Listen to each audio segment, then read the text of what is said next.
So prior to Epcon, I had moved back to Columbus from Houston.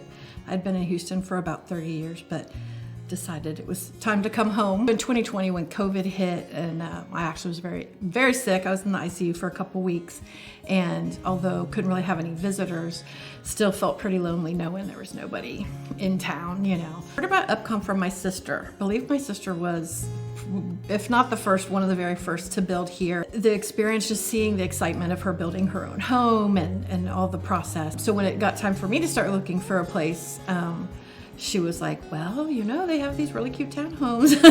And that was about the, you know, the size and style that I needed. I had never built a home from new. It was an easy, seamless, friendly process. Just the excitement of getting to pick things out and design your own, and a lot of the things that came with the price point were beautiful, and I chose them. I didn't have to upgrade everything to have a very well put together, beautiful home. A very creative experience. I'm a very creative soul, so that really appealed to me. I love to dance and create that way. I paint.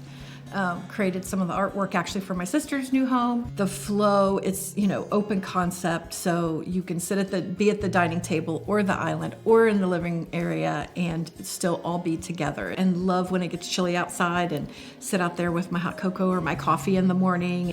So comfortable, functional, and cozy. It's a feeling of safety. I think there's a feeling of safety of being near family. A neighbor that drops off cookies at Christmas.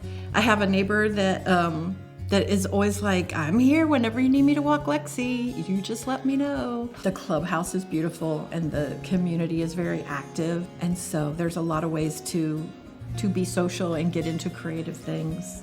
The community does parties and things for every occasion. There's St. Patrick's Day, there's Valentine's Day, there's everything. They do a Friendsgiving. I think just really important as, especially as we age, to be in those social settings where we can maintain connections. You see people helping people. There's walking clubs, there's craft clubs, book reading clubs, the bocce ball, the pickleball. Hopefully we'll do another line dancing at the clubhouse. I was out of town for the first inaugural line dance that was held. It's fun, you know, there's always somebody out there doing something that you can get involved in. My sister and I started a dinner share so that, you know, dinner doesn't fall on either one of us all the time. I do travel a lot. It's nice to come home and have that nice cozy space to call my own, but it's also nice to know that when I'm away, it's a nice safe neighborhood. Looking forward to doing some more artwork to put up on my walls. I've got a couple visions of pieces that I think will finish out my space nicely. Everybody has felt like family.